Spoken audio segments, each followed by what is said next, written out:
Good morning and welcome to the John Fredericks Media Network and the John Fredericks Radio apps. It is Thursday, December 18th, 1 week from Christmas.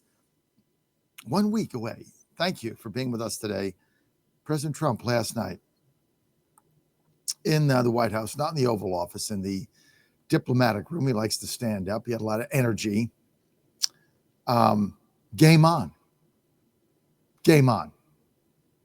I thought his address last night was nothing short of outstanding.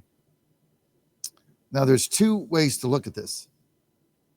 Was it good? And is it going to help?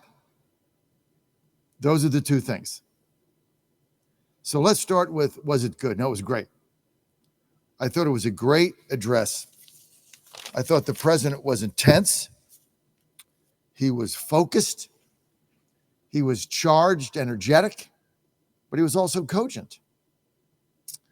I think the purpose of last night was to attempt at seizing the narrative away from the fake news and the fraudcasters, which I've been telling you for months is in overdrive and will only get worse. It's kind of unbelievable, the lies that are being told out there, but this is what they do. They smell blood in the water. They want the Republicans out. They want to end this nightmare for them. This is the left. And we're standing in the way. And right now, they have controlled the narrative. I think that what he did is said, look, let me be square with you. Here's what I inherited when I came in. You voted for me in a landslide to fix these problems. And these problems are real. Here's what they were. Then, here's what I've done. In a year, these are the accomplishments that we have had. And they're significant. And let me remind you of what they are. And third, here's what I'm going to do going forward to improve your life, to improve the quality of your life. Here's my economic plans going forward. And things are getting better. He said wages are up. 100% of all the new jobs created are going to U.S.-born citizens. He's got to get rid of the H-1B visas because that doesn't square. He was proud about that, and he went on offense. And he said, look, cash is coming. You're going to have the biggest refund from the IRS nationally in the history of the country. No tax on tips, no tax on overtime, no tax on Social Security. None of this has been felt. It will be felt in the next several months. Interest rates are coming down. Outline the cost of housing. The cost of a home, middle home has gone down $3,000. Wages are outpacing inflation. And he talked about some of the other things he's done to bring prices down. He talked about gas and energy. And he said, basically, to the American people, we're on the right track. Be patient. Be patient. Patience is going to get you there. Be patient. We're going to fix this, and we're going to fix it together. Now, the other thing I liked about this is he mentioned affordability. He didn't say it was a hoax. I thought that statement in Pennsylvania was probably right up there with the top three not good comments he's made. Just not good, okay? I don't want to even couch it. Not good. Affordability is an issue for many Americans. Quality of life is an issue. The reason why we're tanking is because people are nervous about their economic security and their future going forward. Kids aren't getting jobs. Prices are higher. I understand that turkey was down and eggs are down, but on the whole, things are up. Now, what he had to explain is, hey, I came in, inflation was 10%. I can't get that down to zero because it was already there. All I can do is stop the growth of it so that things settle back. So he outlined all that last night, which I thought he was very, very effective. But he also said, look, we need more prices to come down. We need more things to be affordable. We need more jobs. We need higher wages. And we need economic security. People's 401ks are up like crazy. He never even went there. Because that's not addressing people that don't have 401ks, which they're living paycheck to paycheck. And there's many of them in this country. Now, let's get to the substance of what he has to do going forward. The number one thing he's got to do, because I was on Steve Bannon last night after this show, and Steve asked me this question: what is the one thing that he can do immediately? I said, you got to get rid of the filibuster now. You can't wait. Got to get rid of it now. And he's got to go right to the American people to get rid of it. Can't go to Thune, can't go to Graham, can't go to these spineless, feckless weasel senators. Got to go right to the people. Now, we passed a health care bill last night, better than the one we had. Dead in the water in the Senate. There's going to be a filibuster. They won't pass it. January 31st comes. Democrats are going to shut the government down again. They're going to blame the Republicans again. They're going to blame Trump again. They're going to say it's over health care. Your premiums are going up. Obamacare subsidies are gone. You either get those back or we don't open the government. GDP goes down. People laid off again. We go through this nonsense again. Trump gets blamed and we get crushed in the midterms. That's their game plan. Foil it.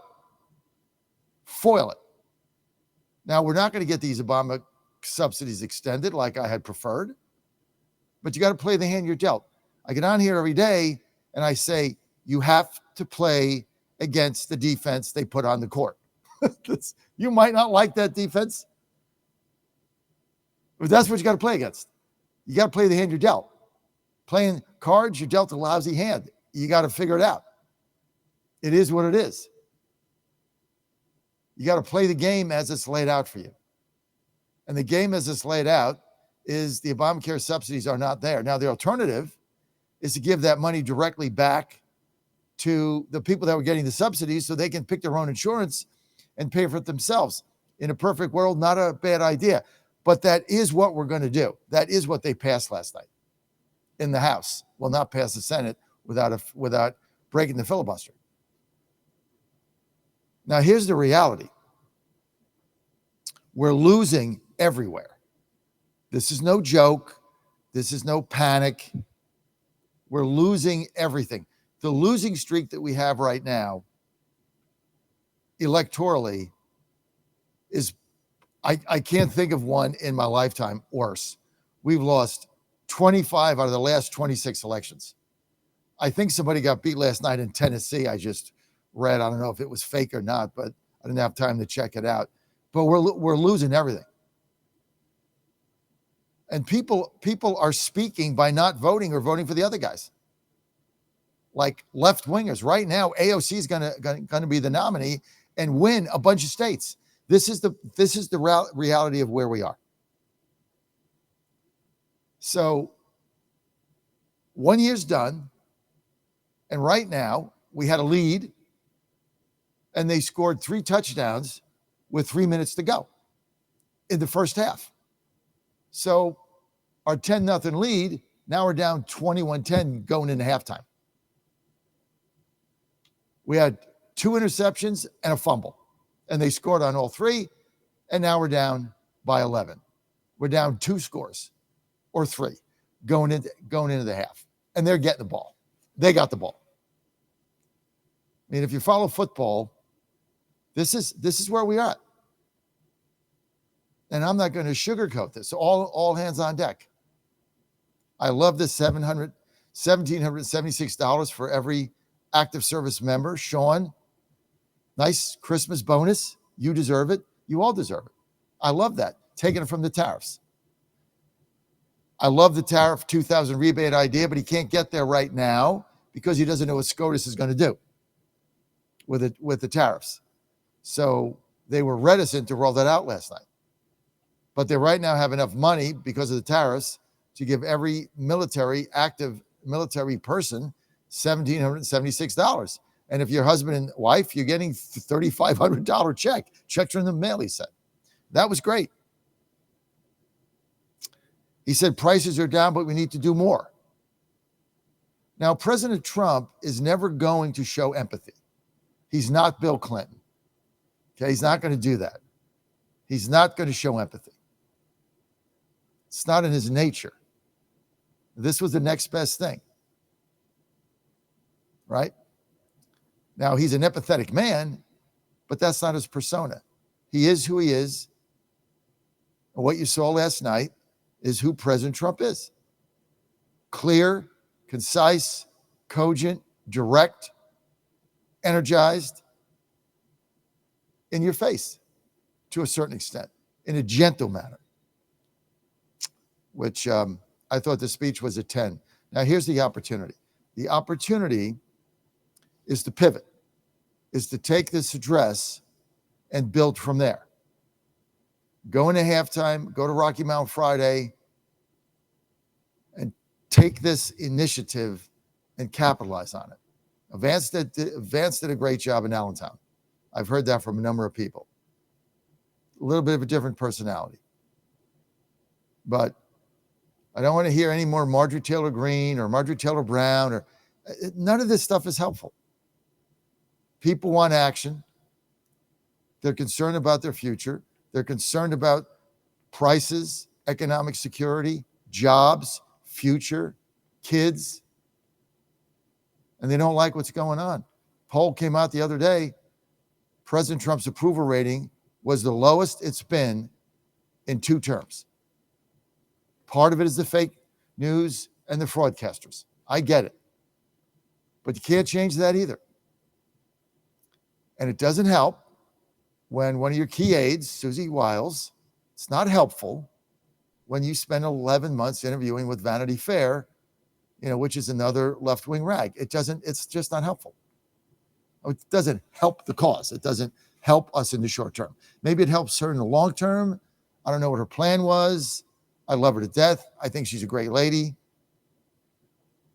I have a tremendous amount of respect for her.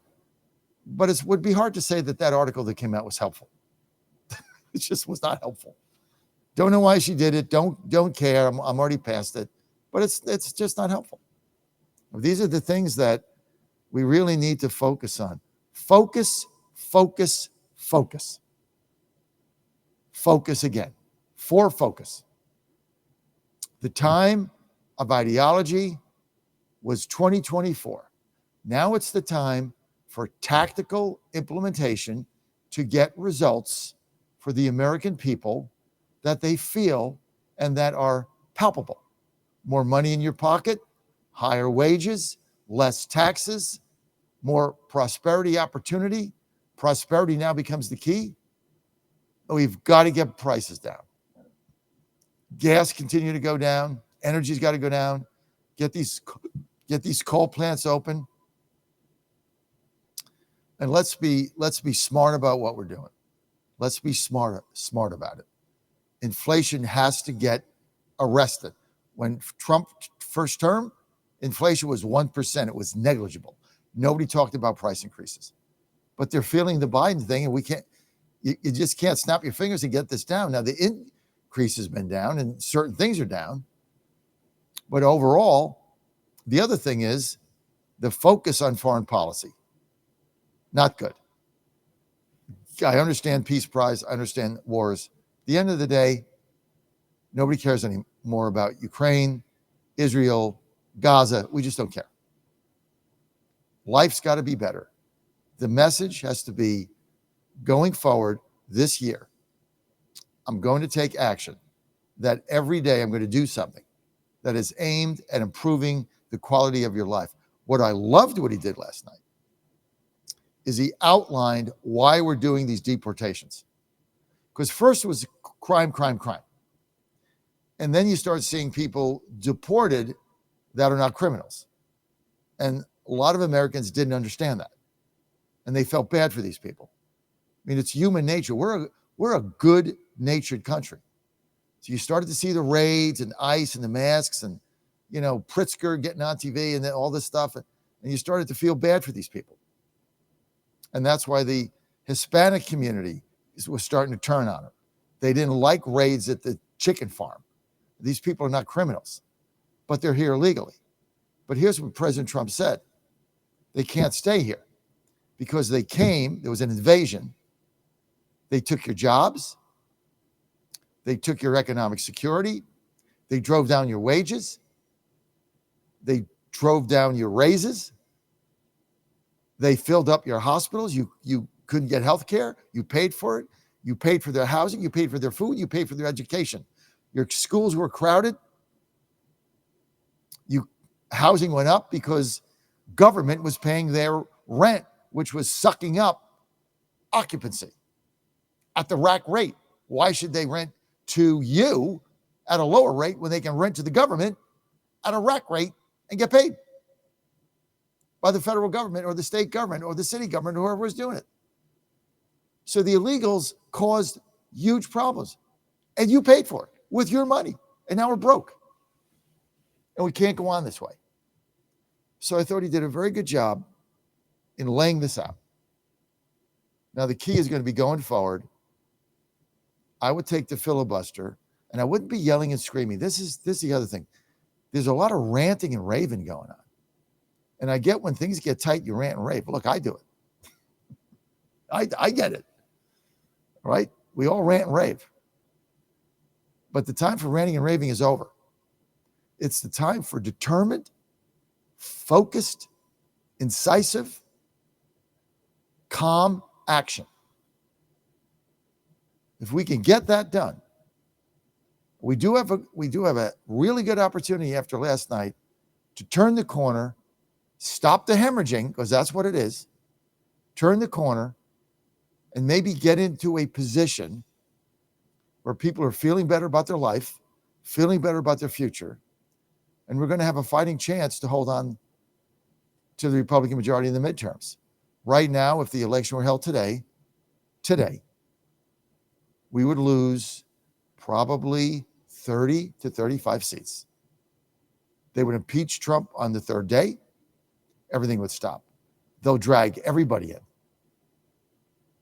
They'll drag them all in, hearing after hearing after hearing. Nothing will get done. And then they'll win in 28. Because things will get worse. And they'll blame Trump because the fake news and the fraudsters are back.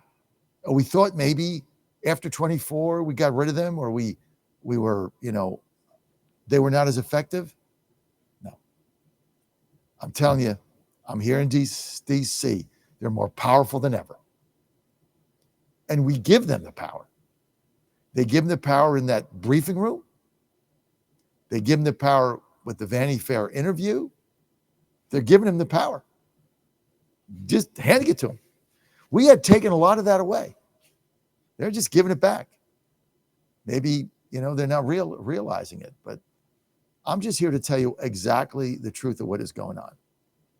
So, I cheerlead when there's a time for cheerleading.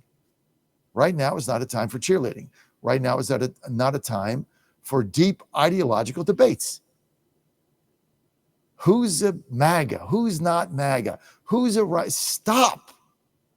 We've got to work together like they do and get results. We can figure the philosophical trends later. Right now, we have to get results for the American people so they feel better going into the holidays. They feel better coming out into the new year. And they see a pathway to prosperity, which a lot of them are not seeing now, which is why some polls show him at the lowest approval rating in 2 terms. You can sit there and say there's fake polls, but they're not fake when you're losing 26, 27 elections in a row. Those polls are not fake. And it's not special elections and they do a better job in mail-in ballots. Look, they're kicking our ass. They're more motivated. They're more energized. They have more money. They've got a ground game. They have an early voting game. They have a ballot harvesting game. You ought to see what goes on here in D.C. A Republican has no chance of winning here. You know what I found out yesterday? Anybody can vote. Anybody in a municipal election, citizen, non-citizen, the workers at the Iranian embassy who want to death to America can walk out of the embassy, and as long as they're living here in an apartment, they can register in the same day and they can vote. It's the most absurd thing I've ever seen in my life. So you can't win. There's no way I'm going to change that between now and then. So like running for anything here, when I found that out, becomes like ridiculous. I mean, you can't possibly win. It's all rigged. So that's kind of where we are. He brought up Washington, D.C. last night, the biggest urban metamorphosis in the history of the galaxy. I'm living in it right now. I'm living in it every day. Focus about people, about their lives, about healthcare. Let's get back to our populist roots. How do we make your life better? And Trump said it last night, not the corporatist, not the lobbyist. Let's get the tech bros out of there, and let's get pipe fitters in there. Let's get back to how we won this election. We got away from it with a lot of different things going on. Not blaming the president, but we got away from it. And now we got to get back to it. And the problem is having to rely on a do-nothing Republican conference in the House. I mean, these people are ridiculous. I would have passed the ACA last night for a year. We didn't. So I can do two things. And remember, I always say I try to lead by example.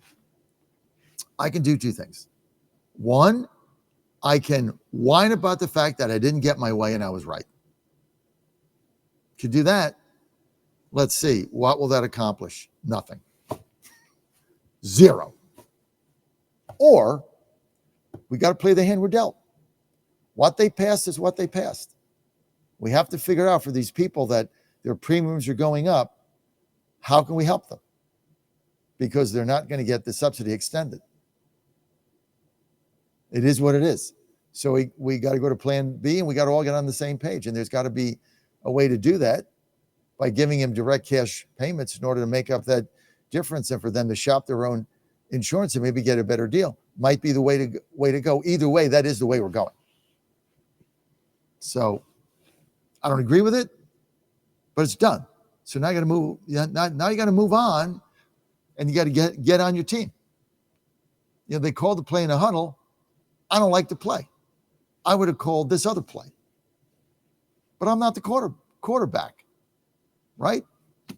I'm the fullback, or I'm the tight end, or I'm the offensive lineman. I don't like the play they called. I would have called a different play. They want to pass out of the flat. I would have run the football up the gut. Okay, but we're not doing that play.